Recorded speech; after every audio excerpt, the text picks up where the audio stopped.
I noticed that this war was planned long ago. And I noticed that they made the attempt long ago. September the 11th was not the first time that they attempted to blow up and bring down the World Trade Center. Twin Towers. I was there in New York when the first attempt was made. I believe it must have been January 1992. It was winter time. And guess what? There was a Republican administration. A Republican administration. It was Bush Sr. And guess what? There was a Jew who was identified to be part of the planning committee. And then he disappeared. And guess what? There were a number of Arabs who were duped into this. They didn't know what they were doing. And the rider van was packed with explosives and taken into the basement of the World Trade Center and then exploded. But the buildings did not collapse. 6 floors were damaged, but the building did not collapse. It was clear as daylight that the Arabs were not themselves the architects of this effort, that they were duped. Because the fella who rented the van, the Arab boy who rented the van which was used in the attack, he had to give a deposit of $400.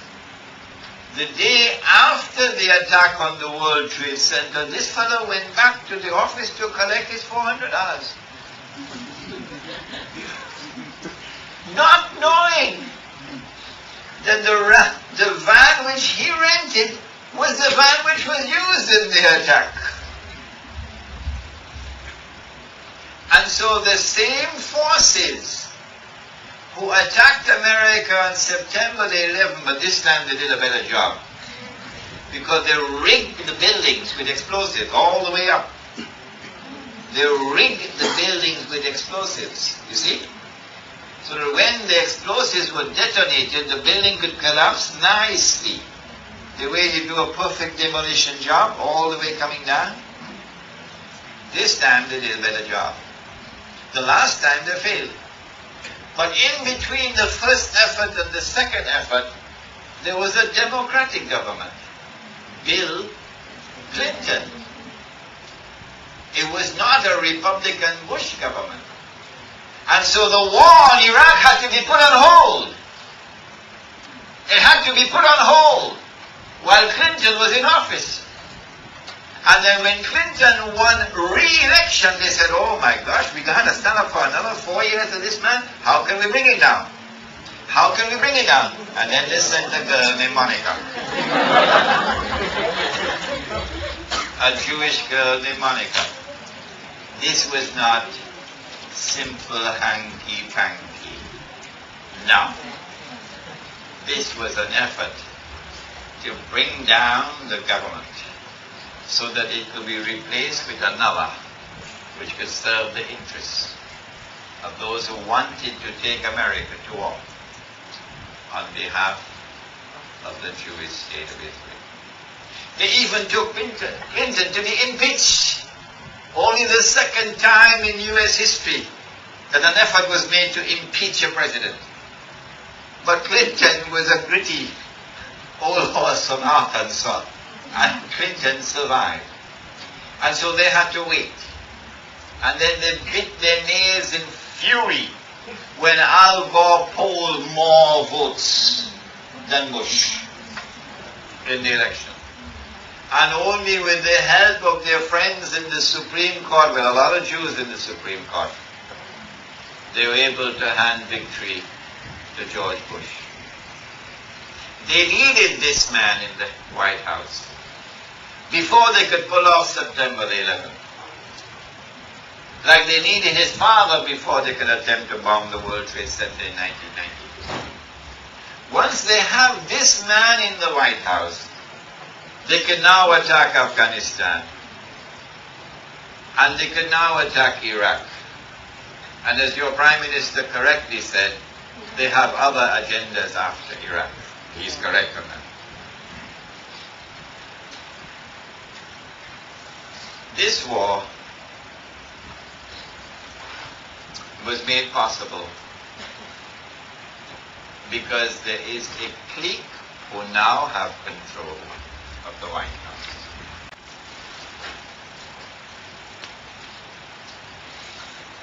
In order to gain complete control over Mr. Bush, they had to have September the 11th. Once the World Trade Centers collapsed, Bush was now putty in their hands.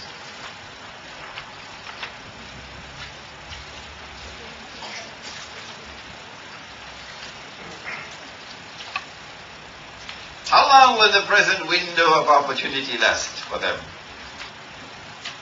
Because they're saying after Iraq, we're going after Syria, we're going after Iran, we're going after Libya, we're going after all these things.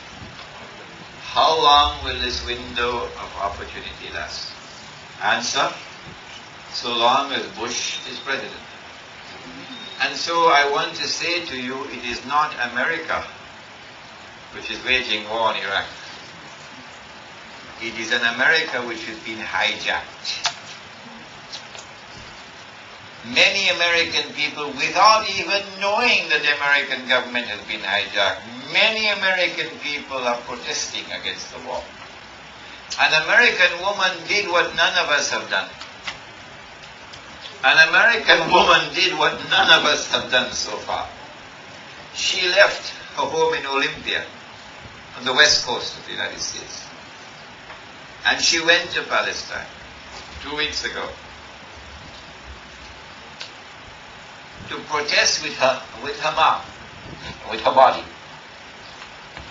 what is happening in the Holy Land. And she stood up before a house which was to be demolished, thinking that because she is a white American woman, Israel would not dare to do with her what Israel has been doing with the Palestinians. She attempted to stop the tank.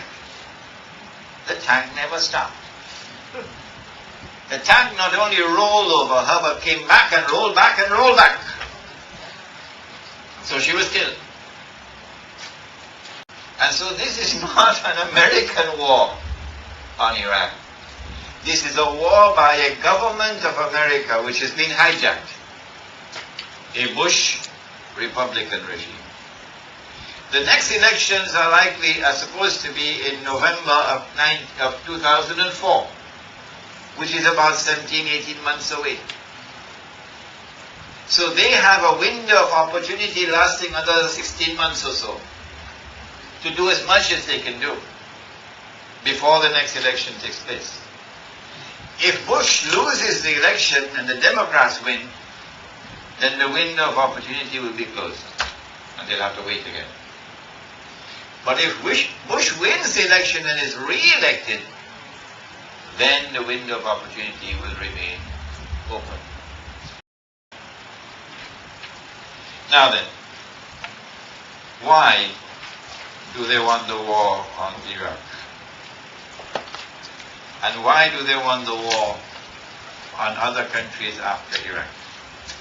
Number one, now is our microanalysis. I've taken 1 hour and 20 minutes. Number one, to make the region safe for Israel.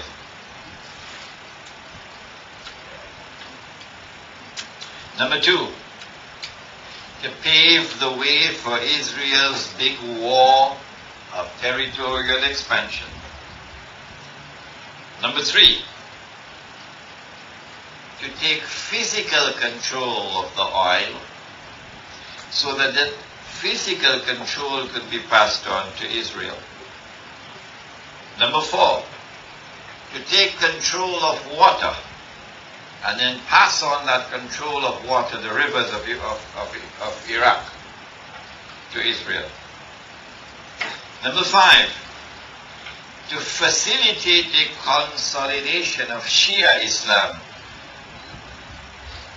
that is Shia Iran and a Shia government in Iraq, whether Iraq is one state or many states, and Shia Lebanon coming together in one greater Shia world, and then to foment rivalry and conflict between Sunni Islam and Shia Islam. Divide and rule. Number 5, to pave the way for the fall of the United States of America as the ruling state of the world. And there are many American political commentators who are now predicting this.